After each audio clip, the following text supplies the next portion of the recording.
দর্শক, আমন্ত্রণ জানাচ্ছি শোবিজ সেলিব্রিটি দিনে। এটি নিউজের বিশেষ আয়োজন বক্স অফিসে। আমি আফতাব আপনাদের সঙ্গে আছি। আজ আমাদের সঙ্গে আছেন একজন ভীষণ প্রিয় একজন মানুষ, একজন অভিনেত্রী, একজন উপস্থাপিকা, একজন মডেল, আয়েশা খান। কেমন আছেন?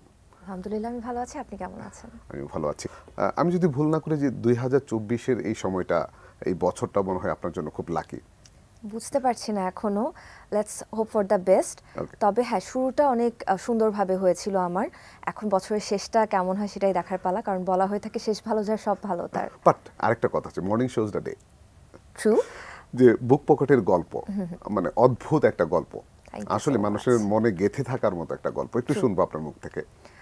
বুক পকেটের গল্পের ডাকটা আসলে হুট করেই আসে। 2023 সালে আমার সর্বশেষ চেষ্টা ছিল যে আমি নাটকটা যদি করি তাহলে 2023টাই আমি দেখব। সো সামহাউ সেকেন্ড টাইম যখন ক্লোজ আপটা করলাম আমি 2023 সালে, মনে হয় যে 2020 সালের থেকে একটু কম রেসপন্স পেয়েছি। সো মনটা একটু খারাপও ছিল যে তাহলে হয়তো বা আমি নাটকের জন্য এখনও উপযোগী হয়ে উঠিনি। আমার সীমাবদ্ধতা হয়তো বা বিজ্ঞাপন আর ওটিটি প্ল্যাটফর্ম পর্যন্তই। ঠিক সেই মোমেন্টে জাহিদ প্রীতম ভাইয়ের ফোন কল আসে এবং ভাইয়া ভাইয়ের পরিচয় দিয়ে বলেন যে বুক পকেটের গল্পে আমি তোমাকে চাচ্ছিলাম নিতে। তারপর আমাকে ভাই 3টা স্টোরি শেয়ার করে বলেন যে আমি আসলে তোমাকে শেষ স্টোরিটাতে ভাবছিলাম। আমার এত ভালো লাগে, কারণ ভাই যখন গল্পটা ন্যারেট করছিলেন আমার কাছে মনে হচ্ছিল যে মালিহার মতন এত চঞ্চল, এত দুরন্ত প্রকৃতির একটা ক্যারেক্টার আমি এর আগে কখনো প্লে করিনি। সো হোয়াট অ্যাবাউট দ্যাট, আমাকে মানুষ অনেক কাঁদতে দেখেছে, আমাকে বিষণ্ণতায় দেখেছে, কিন্তু এত হ্যাপি যে মেয়েটা পা থেকে মাথা পর্যন্ত দুষ্টুমিতে ভরা, এই ধরনের একটা চঞ্চল ক্যারেক্টার এর আগে দেখেনি। তো আমি নিজে তখন জীবনে কি আপনি এরকম ছিলাম, স্কুল লাইফে ছিলাম ক্লাস 7 পর্যন্ত। তারপর আই চেঞ্জড। একটা সময় যেহেতু আসলে আমরা সবাই চেঞ্জ হয়ে যাই, সো ক্লাস 7-এর পর থেকে মনে হয়েছে আমার কাছে যে আমার সেই চেঞ্জটা এসেছে এবং আমি একটু স্থির হয়েছি। যদিও আমাকে দেখলে হঠাৎ করে বলতো যে তুমি অনেক চঞ্চল, যেটা বোঝা যায়, কিন্তু থাকে না যে আমি একটু কাজ ফাস্ট করতে পছন্দ করি, ওটাকে অনেকে চঞ্চলতা হিসেবে ধরে নিত। একদম যে ওকে, তো সবসময় চেষ্টা ছিল যে একটু স্থির হতে চাই আমি। সম্ভবত বুক পকেটের গল্পতে কাজ করার পর আমি আমার নিজেকে আরেকটু ভালো করে চিনি। মানুষের মধ্যে তো আসলে অনেক ধরনের সত্তা বিরাজমান। নাচের সময় আমরা শিখতাম যে 90 রস, আমাদের হ্যাঁ, আমাদের দীর্ঘ 17 বছর আমি টানা নাচের সাথে ছিলাম। তো নাচের মধ্যে একটা টার্ম আছে 90 রস, যে আমাদের এক্সপ্রেশনসগুলোকে ওটাকে 9টা ভাগে ভাগ করা। তো আমার কাছে মনে হয়েছে যে বুক পকেটের গল্পের মালিহা চরিত্রটিতে কাজ করার পর আমি আমার ভেতরে অন্য একটা সত্তাকে আবিষ্কার করেছি, যে সত্তাটা আসলে আমার ভিতরে লুকায়মান ছিল।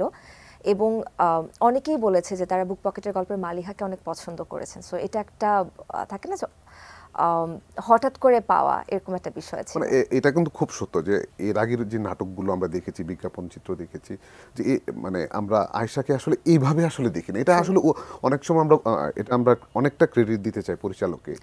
ও আপনাকে যেভাবে ভিজুয়ালাইজ করেছে, আপনি যে মানে এই মালিহা যে চরিত্রটাকে, আমরা যদি বলি যে সম্প্রতি রিলিজ হয়েছে ফ্র্যাঞ্চাইজ, তো ওইটার মধ্যেও তো আমরা দেখেছি যে একটু মনে হয় চঞ্চল টাইপের ক্যারেক্টার। না, ফ্রেন্সিতে আবার ক্যারেক্টারটা একদমই ডিফারেন্ট ছিল। ফ্রেন্সিতে আমি ছিলাম একটু স্থির প্রকৃতির, কিন্তু একটু দুষ্টামি আছে। মানে কিছু মানুষ থাকে না যে শান্তশিষ্ট লেজ বিশিষ্ট, তো এই ব্যাপারটা আসলে মীরা চরিত্রটির সাথে যায়।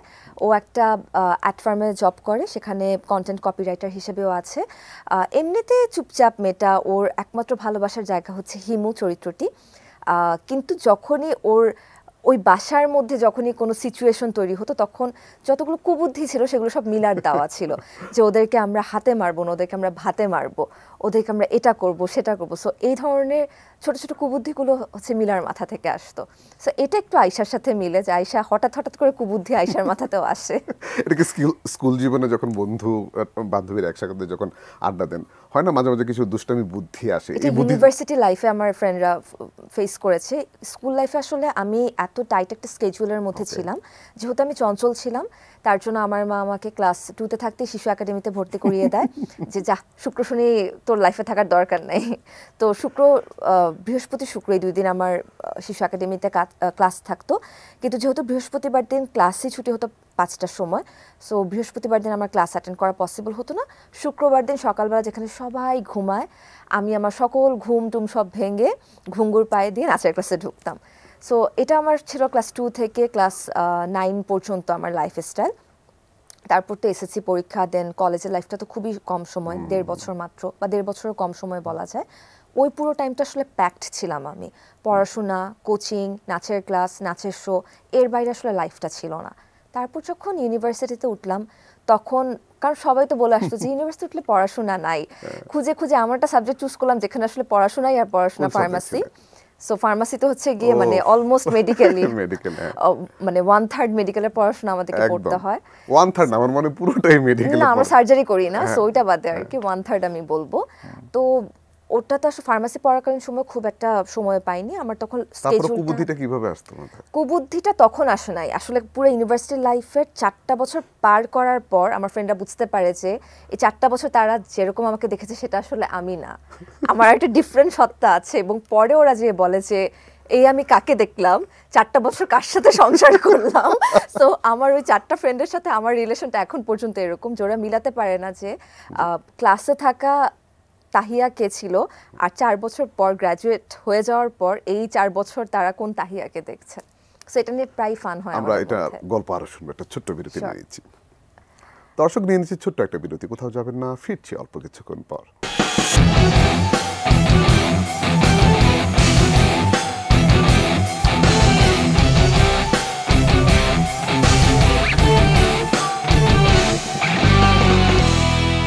দর্শক, ফিরে এলাম ছোট্ট একটা বিরতির পর। আমাদের সঙ্গে আছেন আয়েশা। আয়েশা, আমরা ফ্রেঞ্জি নিয়ে কথা বলছিলাম। আমি একটু জেনেছিলাম যে এটার জন্য যে ক্যারেক্টারটা, এটার জন্য নাকি আপনাকে প্রথম মানে চুজ করে না, পরবর্তীতে চুজ করা হয়েছে, এটা কি সত্য? না, ওটা বুক পকেটের গল্পের জন্য ছিল। বুক পকেটের গল্পের জন্য ভাইয়ার লিস্টে অন্য 3জন আর্টিস্ট ছিলেন, তাদের মধ্যে আমিও ছিলাম, কিন্তু আমি ছিলাম প্রথম গল্পটার জন্য। পরবর্তীতে যখন আর্টিস্ট লিস্টটা, কাস্টিং লিস্টটা যখন চেঞ্জ হয়, তখন যে 3জনকে নেওয়া হয়, তখন ভাইয়ের কাছে মনে হয়েছে যে, তখন ভাইয়া বেসিক্যালি স্টাডিটা করেছেন যে আমাকে তো এর আগেও বিষণ্ণ চরিত্রে দেখা গেছে, আমাকে এর আগেও একটু এই যে মিস্টেরিয়াস দেখা গেছে, সো আমাকে কখনো চঞ্চল চরিত্রতে দেখা যায়নি। তো আমি বলবো যে এটা আসলে নির্মাতারই সকল অবদান, যে উনি এটা ফাইন্ড আউট করেছেন। উনি নিজে আমার সাথে কথা বলার আগে আমাকে নিয়ে স্টাডি করেছেন, এবং উনি এটা ফাইন্ড আউট করে দেখেছেন যে আমাকে দর্শক কোনভাবে দেখেননি, এবং আমার যে লুকস ছিল, দুটো গেটআপ, একটা হলুদের গেটআপ, একটা বিয়ের getup. Thanks to Zahid Pritam ভাইয়া, যে উনি সেই সময়টা আমাকে দিয়েছিলেন, ব্রিফটা দিয়েছিলেন, উনি নিজে আমাকে কিছু সাজেশনস পাঠিয়েছিলেন যে উনি কী চান, কীভাবে দেখতে চান। সো এখন পর্যন্ত আমার 2024 সালের দুটো কাজ নিয়ে আমি অনেক কমপ্লিমেন্ট পাচ্ছি এখন পর্যন্ত। একটা হচ্ছে বুক পকেটের গল্প, আর একটা হচ্ছে তানিম রহমান অংশু ভাইয়ার নির্দেশনায় করা হাবিব ওয়াহিদ ভাইয়ের সাথে জোনাক চলে এই মিউজিক ভিডিওটি। সো এই দুইটার জন্য আমি অনেক বেশি প্রশংসিত হয়েছি এখন পর্যন্ত। এখন এসে ফ্রেন্সি, অ্যান্ড যেহেতু আজকে ভয়াল রিলিজ হয়েছে, সো আজকের পর থেকে ভয়ালের জন্য হয়তো বা আলোচনা সমালোচনা করব। আমরা ভয়ালে ঢুকবো, কিন্তু আরেকটু গল্প করছি যে এখানের মিলা চরিত্রটা, যেটা মিলা হিমুকে ভালোবাসে, হিমুর মতো একটা ক্যারেক্টারকে ভালোবাসে, তো বাস্তব জীবনে কি এমন ছেলে পছন্দ?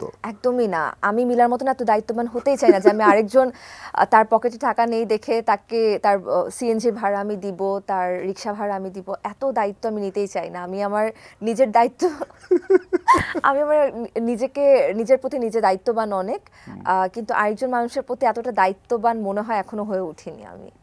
তাহলে কি গল্পের প্রয়োজনে আসলে এইসব মানুষের সঙ্গে, মানে আমরা তো হুমায়ুন আহমেদের এই ক্যারেক্টারটা অনেক পছন্দ করি, যে হিমু ক্যারেক্টারটা। আমার আবার মিসির আলী ভীষণ পছন্দ। ও আচ্ছা, তাহলে ঠিক আছে। খুব দায়িত্ববান, খুবই সিরিয়াস, খুবই ডিসিপ্লিনড এবং খুবই ভাবেন। কিন্তু আপনাকে দেখলেও কিন্তু সেটাও মনে হয় যে আপনি খুব ডিসিপ্লিন একটা লাইফ লিড করেন। আর হ্যাঁ, যদি এই মুহূর্তে একটু ইনডিসিপ্লিন লাইফস্টাইলের মধ্যে আছি, যেহেতু প্রচুর দৌড়াদৌড়ি, প্রচুর ব্যস্ততা যাচ্ছে, আমার মনে হয় যে এটা হচ্ছে আজকে ভয়াল সিনেমাটা রিলিজ হলো, আমরা ভয়ালের একটু গল্প শুনবো, যে ভয়ালের সাথে সম্পৃক্ত হওয়ার গল্পটা একটু যদি ছোট্ট করে বলতেন। আমার হাতে আমার মনে হয় যে আমার সেকেন্ড মুভি, আমি যদি ভুল না করি। হ্যাঁ, একদমই তাই। আমার মনে হয় আমার ভালো ভালো কাজগুলো আমার হাতে একটু দেরিতে আসে, এবং সেই কাজগুলো নিয়ে আমার শুরুতে অনেক কমপ্লেইন থাকে, কিন্তু যখন মানুষের ফিডব্যাকসগুলো আমি পাই, তখন না ওই কমপ্লেন্টসগুলো একদম দূরীভূত হয়ে যায়। আমার খুব পছন্দের একটা কাজ হচ্ছে দাগ। ওই কাজটার জন্য আমি হাতে সময় ছিল মাত্র 7 দিন। ভয়ালও ঠিক তাই, আমার হাতে সর্বোচ্চ সময় ছিল 10 বা 12 দিন। একদম এন্ড মোমেন্টে আমাকে এটাতে ইনক্লুড করা হয়। সব কাজটা আগের থেকে নির্ধারিত ছিল। বকুল চরিত্রটি যার করার কথা ছিল, অন্য একটা প্রি কমিটেড স্কেজুলের সাথে তার ক্ল্যাশ লাগাতে সে তখন এই কাজটা আর করতে পারে না। তখন ওই মোমেন্টে ইরফান ভাই আমার নামটা সাজেস্ট করেন, এবং বিপ্লব ভাই আমার কাজ তখন দেখেনি, হ্যাঁ, যেহেতু এই পরিচালক বছর বিপ্লব হায়দার। হ্যাঁ যেহেতু এই বছর আমাকে সে তাও একটু মানুষ চিনছে, আমার ব্যাপারে জানছে। গত বছর ডিসেম্বর মাসে এতটা আলোচিত আমি ছিলাম না যখন আমরা শুটিংটা শুরু করি। তো বিপ্লব ভাইয়া একটু নিজেও একটু সংশয়ের মধ্যে ছিলেন যে ও পারবে করতে। তো ইরফান ভাইয়া খুব ভরসা দিয়েছেন যে না ভাইয়া ও পারবে। পরে বিপ্লব ভাইয়া কিছু মানুষের থেকে খোঁজ নিয়েছেন, আমার এক দুটা কাজ বোধহয় ভাইয়া তখন ট্রেইলার বা টিজার কিছু একটা দেখে নিয়েছিলেন। তখন ভাইয়া বলেছে ঠিক আছে মেয়েটার সাথে কথা বলি। কথা বলার পর ভাইয়া বলেছেন যে ঠিক আছে আমার মনে হচ্ছে তুমি কাজটা করতে পারবা, ভাই তুমি আমার উপর একটু ভরসা রেখো। আচ্ছা, আমি বললাম ঠিক আছে ভাইয়া। জাস্ট 23টা সিন নিয়ে আমরা গেলাম সেটে, মানে 23টা সিন লেখা ছিল। ওকে। তো এই দিক থেকে ভাইয়ের সাথে আমার সিং করতে একটু সময় লাগছিল, কারণ আমাদের এর আগে বসার সুযোগটা ছিল না। ভাইয়া নিজেও প্রি প্রোডাকশন একটু দৌড়াদৌড়ির মধ্যে ছিলেন, আর যেহেতু পুরো স্ক্রিপ্টটা আমার হাতে নেই, কিন্তু আমাকে পুরোটা ব্রিফ দেওয়া হয়েছিল যে প্রথম থেকে শেষ পর্যন্ত কী হচ্ছে। পুরোটা ব্রিফ না পেলে তো আমি কাজটা না, করতে না, নিশ্চয়ই কখনোই আগ্রহী হতাম না। তো পুরো গল্পটা শুনে আসলে এত ভালো লেগেছিল আমার কাছে, তখন মনে হয়েছে যে লেটস ডু দ্য ওয়ার্ক। আমার কাছে মনে হচ্ছে যে কাজটা ভালো কিছু নিয়ে আচ্ছা, আসবে। এইখানটাতে একটা জিনিস আমরা দেখেছি যে 18+, আসলে এটা কি কারণে? আচ্ছা, 18+-এর আন্ডার আসলে অনেক কিছু পড়ে। এটার মধ্যে ভায়োলেন্স পড়ে, এটার মধ্যে আমাদের সমাজে ঘটে যাওয়া ঘটনাই, কিন্তু যেটা আসলে আমরা ডিরেক্টলি বলতে পারি না। সেজন্য আপনি দেখবেন কিন্তু সামাজিক মিডিয়ামসগুলোতেও কিন্তু কন্টেন্টটাকে ব্লার করে দেওয়া হয়, নিচে লেখা হয়েছে CY, আর দেখার জন্য আলাদা একটা পারমিশন লাগে যে আমাকে ট্যাপ করতে হয়। সো এটার কারণটা কি? বিকজ অফ এই কন্টেন্টটা দেখলে হয়তো বা আমি একটু মেন্টালি ডিস্টার্ব হব। এই সব কিছু মিলিয়ে আসলে মানে ভয়লে কিছু কিছু খণ্ডচিত্রের মধ্যে কিছু কিছু সিনসের মধ্যে মানুষ এই ধরনের চিত্র দেখতে পারবে, যেটা অ্যাকচুয়ালি ডিস্টার্বিং। ওকে। সো আমি বলবো যে এটা যারা সেন্সর সার্টিফিকেশন বোর্ডে এই মুহূর্তে আছেন, আমি তাদেরকে ধন্যবাদ জানাই। আমি শুনেছি যে এটা নিয়ে অনেক বছরের আন্দোলন ছিল, যে বিশ্বের অনেক দেশেই আছে যে আন্ডার 16, আন্ডার 13 অনেকগুলো গ্রেডিয়েশন করা। ইভেন তো আমাদের ওটিটি প্ল্যাটফর্মসগুলোতে এটা আমরা দেখি, দেশের বাইরে বা আমাদের নিজেদের দেশগুলোতেও আছে, কিন্তু সিনেমার ক্ষেত্রে নাকি এটা ছিল না। সো ফাইনালি এটা ইন্ট্রোডিউস হয়েছে, এবং আমাদের সিনেমাটা প্রথম প্রিভিউ করা সিনেমা, এবং প্রথম এটা সেন্সর সার্টিফিকেশন পায় A গ্রেডে। এই জন্য আসলে এটা দেয়াতে ভালো হয়েছে। এখন কোনো দর্শক ধরেন সে তার একটা বাচ্চাকে নিয়ে আসলো, ওটা লাইবিলিটিস আপনাদের না। হ্যাঁ, অন্তত তিনি এটা বলে বের হতে পারবেন না যে এমন কোনো সিন আছে জানলে বাচ্চার সাথে আনতাম না, হয়তো বা আমি নিজে আসতাম শুধু। সো এদিক থেকে এখন আমরা একটু নির্ভর আছি, হ্যাঁ, যে আমরা দর্শকদের উপর ছেড়ে দিয়েছি, তারা দেখুক, উল্টো তারা দেখে এটা ডিসিশন নিক যে তারা এটা তাদের বাচ্চাদেরকে নিয়ে পরবর্তীতে আসা উচিত কিনা, বা তাদের বাচ্চাকে পাঠানো ঠিক হবে কি হবে না। ওকে, আমরা গল্প করবো, আরো একটা ছোট্ট বিরতি নিয়েছি। দর্শক নিয়ে নিচ্ছে আরো একটি ছোট্ট বিরতি, কোথাও যাবেন না, ফিরছি অল্প কিছুক্ষণ পর।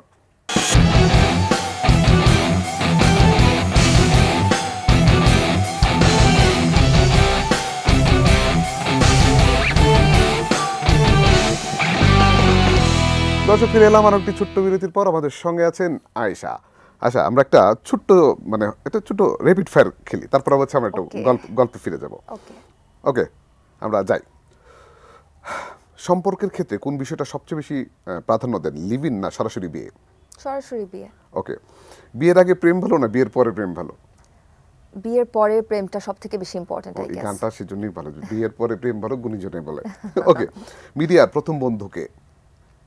প্রথম বন্ধু রিফা নানসিবা। ওকে, ওকে। হয় না আমরা মাঝে মাঝে চিন্তা করি যে আমরা ভ্যানিশ হয়ে যাব, যদি বাস্তব জীবনে আসলে হওয়া যেত যে আপনি ভ্যানিশ হয়ে কাকে বেশি ফলো করতেন? হয় না যে আই গেস আমি সাউথে চলে যেতাম, সাউথ ইন্ডিয়াতে। ওকে, কাকে কাকে ফলো করতেন অনেককে। প্লিজ আমরা একটু দর্শকদের জানাতে চাই। অভিনেতা ফাহাদ ফাসিল, দুলকার সালমান, সামান্থা রুথ প্রভু, রাশমিকা মান্দানা, আরো অনেকে আছে, the list goes on, Taapsee Pannu, Lokesh কানাগার্জের বাসাতেও আমি যেতাম। আচ্ছা, মানে ওদের লাইফস্টাইল বা ইয়াগুলো আপনাকে খুব এভরিথিং, যে উনি যেমন আমার সাউথের বেশ কিছু অ্যাক্টর অ্যাক্ট্রেস থেকে পছন্দ, নির্মাতাদেরকে পছন্দ, খুব ভালো লাগতো যদি আমি কাছ থেকে তাদের কাজ দেখার সুযোগ পেতাম, যে সেটে তারা কিভাবে থাকেন, তাতে সেট এনভায়রনমেন্টটা কেমন থাকে। সেটা তো অনেক সময় অনেক কিছুই হয়, অপ্রীতিকর অনেক ঘটনাও ঘটে যায়, সেই মুহূর্তে তারা সিচুয়েশনটাকে কিভাবে হ্যান্ডেল করেন, কেমন থাকেন। কারণ সবসময় বলা হয় যে যারা অভিনয় করেন বা শিল্পী যারা, তাদেরকে স্থির থাকতে হয়, অনেক কাম ডাউন থাকতে হয়। সো আমি এটা একটু তাদের থেকে শিখতে চাই যে কিভাবে তারা এতটা কাম ডাউন থাকতে পারেন। পজিটিভ একটা জিনিস আমি পেলাম আয়েশার কাছ থেকে। আমরা অনেক তারকার কাছ থেকে শুনেছি যে আমি গুচির দোকানে ঢুকে যেতাম, আমি এই দোকানে ঢুকে যেতাম। আচ্ছা আমি একটু শপিং পছন্দ করি না, সেজন্যই বোধহয় আমি ওখানে যেতাম না। আচ্ছা, শপিং করতে গেলে কি ডিসকাউন্ট পান আপনি এখন? আমি ডিসকাউন্ট আসলে একটু এড়িয়েই চলি বলা যায়, আমি বার্গেনিংও করতে পারি না, আমি সবসময় ফিক্সড শপে ঢুকি, আচ্ছা, ফিক্সড প্রাইসের শপে ঢুকে আমার যেটা ভালো লাগে আমি নিয়ে বের হয়ে আসি। ওকে। হাউস পার্টি বা আমরা মাঝে মাঝে বন্ধুদের নিয়ে হাউস পার্টিতে 3জন বন্ধুর নাম বলবেন, মিডিয়ার বন্ধুর নাম বলবেন যাদেরকে আপনি ইনভাইট করতে চান। রিফা নাজিবা, তামান্না হক বর্ণা, সুদীপ বিশ্বাসদীপ। ওকে। 3টা ইচ্ছা যদি পূরণ করতে বলা হয়, যিনি আসলো মানে আমাদের আলাদিনের জাদুর ছাড়া, কোন 3টা ইচ্ছা করবেন? প্রথম ইচ্ছা হবে আমি যাতে ট্রাভেল করতে পারি, তার জন্য আমাকে সকল ধরনের ফ্যাসিলিটিস ইনক্লুডিং মানি, ট্রান্সপোর্ট, থাকার জায়গা, এভরিথিং আমাকে ব্যবস্থা করে দিতে। ওকে। দ্বিতীয়ত আমি যাতে সবসময় সবার সাথে ভালো থাকতে পারি, এনি সিচুয়েশন, আমার সামনে যদি কোনো নেগেটিভ কিছু আসে সেটাকে যাতে সে পজিটিভিটিতে টার্ন করে দেয়। থার্ড, আনলিমিটেড উইশ, এটা for the safety. Okay, thank you. Rapid ফায়ারটা আমরা সফলভাবে সম্পন্ন করেছি। আচ্ছা, জি আমরা বলবো যেটা অভিনয় জগতে আমরা যদি বলি ছোট্ট একটা কেরিয়ার এখন পর্যন্ত যেটা, এখানে একটা সিন্ডিকেট নামের একটা শব্দ আমরা প্রায়ই মানে শুনি বা দেখে থাকি। আপনি ওয়েব সিরিজটা দেখেছেন সিন্ডিকেট? ওকে। তো আপনি কি বাস্তব জীবনে এই ধরনের কোনো কিছু ফেস করছেন কিনা? এখন পর্যন্ত না, আলহামদুলিল্লাহ। আর আমার আসলে আমার মনে হয় আমার উপস্থাপনার জীবনটা আমাকে অনেক বেশি হেল্প করেছে এখন পর্যন্ত যে কোনো কাজ করতে। উপস্থাপনার ক্ষেত্রে যেহেতু আমার 6 বছরের গ্রুমিংটা একটা চ্যানেলের সাথে হয়েছে, সেই চ্যানেলটা আমাকে অনেক কিছু শিখিয়েছে। আমাকে শিখিয়েছে টিম ওয়ার্ক কি, আমাকে শিখিয়েছে যে মানুষের সাথে বিনয়ী হতে হয়, আমাকে শিখিয়েছে যে পরিস্থিতি যাই হোক না কেন you have to face it with a smile.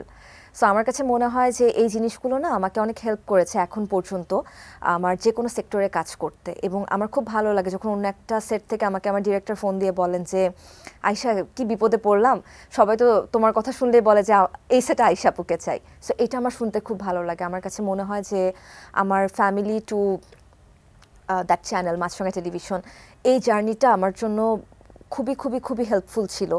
আমার বাসার মানুষগুলো, আমার স্কুল স্পেশালি, আমার কলেজের লাইফটা তো খুবই ছোট ছিল, তারপর যে টিচার্স থেকে পেয়েছি, আমার ইউনিভার্সিটির ফ্যাকাল্টিসরা, আমার মাছরাঙা টেলিভিশনের ওই মানুষগুলো, সবার সেকেন্ড ফ্লোরে থাকা প্রত্যেকটা মানুষ, এই প্রত্যেকটা মানুষ আমাকে আজকের আয়শা হতে হেল্প করেছে। এবং আমার খুব ভালো লাগে যখন তারা আমাকে বলেন যে আয়শা তোমাকে নিয়ে আমরা গর্ববোধ করি। And including my dance class, আমার নৃত্যগুরু ওয়াসিক স্যার, উনি যখন বলে যে তোর একটা কাজ দেখলে আমার খুব প্রাউড ফিল হয়, আমি খুব প্রাউডলি বলেছি ওটা আমার মেয়ে, এটা আমাকে আসলে অনেক ভালো লাগায়, অনেক ভালো হতে অনুপ্রেরণা দেয়। এই সময় আমরা একটা জিনিসের তারকারা একটা জিনিস খুব ফেস করছে, সেটা হচ্ছে সাইবার বুলিং এর শিকার হচ্ছে অনেক ধরনের। একটা হেডলাইনকে অনেক চটকদার হেডলাইন, এই বিষয়টাকে আপনি আসলে কিভাবে দেখেন বা আপনার অনুধাবনের জায়গাটা একটু শুনতে চাচ্ছি। আমি টোটালি এটার এগেনস্টে। ডেফিনেটলি আমরা এখন একটা ভিউজ কেন্দ্রিক একটা ব্যবসার মধ্যে ঢুকে গিয়েছি বা একটা সিচুয়েশনের মধ্যে ঢুকে গিয়েছি। তো আমার সবসময় এটা স্পেশালি আমি যদি ভয়াল সিনেমার কথাই বলি যে সব জায়গাতে 18+ দিয়ে হেডলাইনটা করা হচ্ছিল। এবং আমার ওয়ালে গেলে এখন দেখতে পারবে যে আমি ওই একটা কিছু আমি দেইনি, শেয়ার দিইনি। এবং আমাকে যারা ইনবক্সও করেছেন যে আপু আপনাকে নিয়ে নিউজ করেছিলাম, আমি ব্যক্তিগতভাবেই তাদেরকে ইনবক্সে লিখেছি যে ভাই কিছু মনে করবেন না, আমার হেডলাইনটা আসলে পছন্দ হয়নি, আমি হেডলাইনটার বিরুদ্ধে। আমার কাছে মনে হচ্ছে যে বারবার প্রাপ্তবয়স্কদের সিনেমা, 18+ সিনেমা, এটা বলে বলে ভয়াল সিনেমার অ্যাকচুয়াল যে কন্টেন্ট সেটাকে আপনারা হারিয়ে এছাড়া একটা গেট কিপিং এর মতো আমি মনে করি হয়ে যাচ্ছে যে একদম তাই। তো আমি তখন বলছি ভাই আমি এই জাস্ট হেডলাইনটার জন্য আমি এটাকে শেয়ার দিতে পারছি না, আপনার পরবর্তীতে যদি নিউজ করেন হেডলাইনটা চেঞ্জ করে তাহলে অবশ্যই আমাকে শেয়ার করবেন, আমি সেটাকে শেয়ার করবো। এবং আমি সেটা শেয়ার করেছিও। এবং এটা আমি আমার প্রযোজকের যে টিমটা আছে, আমার ডিরেক্টর, আমার কো আর্টিস্ট, আমি সবাইকে এটা বলে নিয়েছিলাম যে সরি আমি এটা শেয়ার করছি না। সো ইয়েস, এটা যারা ফেস করেন এটা অবশ্যই অনেক অপ্রীতিকর। আমি এখন পর্যন্ত ফেস করিনি। আমার কাছে মনে হয় যে জনপ্রিয়তা আসলে অনেক ধরনের রেসপন্সিবিলিটিস নিয়ে আসে। আমি একটা মানুষের সাথে কীরকম আচরণ করছি, কারণ এটা আমার বিলিফ আসলে যে আমার পার্সোনালিটি ডিপেন্ড করে who I am, but my attitude depends on who you are. আপনার থেকে আমি যে অ্যাটিটিউডটা পাবো আমি কিন্তু সেটাই আপনাকে ব্যাক করবো। সো আমি যদি জার্নালিস্টদের থেকে খারাপ কিছু একটা পেয়ে থাকি আমি তাদেরকে সেটাই ব্যাক করব, বা আমার থেকে তারা যদি খারাপ কিছু পেয়ে থাকেন তারা কিন্তু আমাকে সেটাই ব্যাক করবেন। সো আমি আসলে সেটাই চেষ্টা করি যে আমার ব্যবহার দ্বারা যাতে কেউ আঘাতপ্রাপ্ত না হন। আর কোনো সময় যদি দেখা যায় ব্যস্ততার মধ্যে আমি কারো ফোন কল রিসিভ করতে পারিনি, বা একটু হয়তো বা আমার কাছে মনে হচ্ছে আমার টোনটা রুড হয়ে গেছে, আমি তখন আবার বলি যে সরি ভাই, আমি অনেক প্রেশারের মধ্যে আছি, যদি আপনি হার্ট হয়ে থাকেন then I am really sorry, didn't mean it, আমরা পরবর্তীতে একটু ফ্রি টাইমে কথা বলে নিব না। সো এখন পর্যন্ত আমার কাছে মনে হয়েছে যে আই আই কুড মেনটেন ইট। এখন বাকিটা জানি না, কারণ যদি সিনেমাটার থেকে অনেক ভালো রেসপন্স পেতে থাকি তাহলে আরও বেশি দায়িত্ব হয়তো বা কাঁধে এসে জমা পড়বে। তখন সেই দায়িত্বের মধ্যে, এত ব্যস্ততার মধ্যে নিজেকে কতটুকু সংযত রাখতে পারবো, কতটুকু কিভাবে কি মেনটেন করতে পারবো, সেটা আসলে অনেক বড় একটা দায়িত্ব। আচ্ছা, আমরাও চাই অনেক অনেক শুভকামনা ভয়ালের জন্য। যদি ছোট করে এটিএন নিউজের দর্শকদের কিছু বলার থাকে। দর্শকদেরকে একটা কথাই বলবো যে আমার কাছে মনে হয়েছে 2022 সাল থেকে বাংলা সিনেমার একটা অদ্ভুত পরিবর্তন এসেছে। আমি নিজেও যেমন বাংলা সিনেমা রেগুলারলি দেখতাম না, হলে যেয়ে তো একদমই না, খুব রেয়ার, খুব কম সিনেমা আমি হলে যেয়ে দেখেছি। কিন্তু 2022 সাল থেকে আমি চেষ্টা করেছি যে হলে যেয়ে বাংলা সিনেমাগুলো একটা হলেও দেখা প্রতি বছর, এবং তারই ধারাবাহিকতায় আমি 2024 সাল মানে 2022 থেকে 24 সাল পর্যন্ত টানা হলে মুক্তিপ্রাপ্ত বাংলা সিনেমা দেখেছি। যতগুলো রিলিজ হয়েছে সবগুলো দেখতে না পারলেও একটা হলেও দেখেছি। সো 2024 সালে পরপর দুজন নির্মাতা এই সাহসটা করেছেন যে তারা কোনো ফেস্টিভ্যাল না, কোনো উৎসবকে কেন্দ্র করে না, তারা এমনিতে তাদের সিনেমা দুটো হলে রিলিজ করবেন। অলরেডি একটা সিনেমা খুবই সাকসেসফুল ওয়েতে চলছে, দরদ, আর একটা সিনেমা আজকে রিলিজ হয়েছে, ভয়াল। সো আমি অনুরোধ করব সবাইকে যে আপনার দলে বলে সবাই যে দরদ সিনেমাটিও দেখুন, ভয়াল সিনেমাটিও দেখুন। দুটো সিনেমা নিয়ে আপনারা আলোচনা সমালোচনা করুন। অনেক ভুল ত্রুটি থাকতেই পারে আমাদের, আমরা চেষ্টা করব এই আলোচনা সমালোচনার মধ্য দিয়ে ভালো কিছু নিয়ে আসার এবং পরবর্তী সিনেমাতে আপনাদেরকে ভালো কিছু উপহার দেবার। অনেক অনেক শুভকামনা। Thank you so much. দর্শক, আজকের মতো বিদায় নিয়ে নিচ্ছি। আগামী অনুষ্ঠানে নিশ্চয়ই অন্য কোনো তারকাকে নিয়ে আসবো। ততক্ষণ পর্যন্ত ভালো থাকুন, সুস্থ থাকুন। আল্লাহ হাফেজ।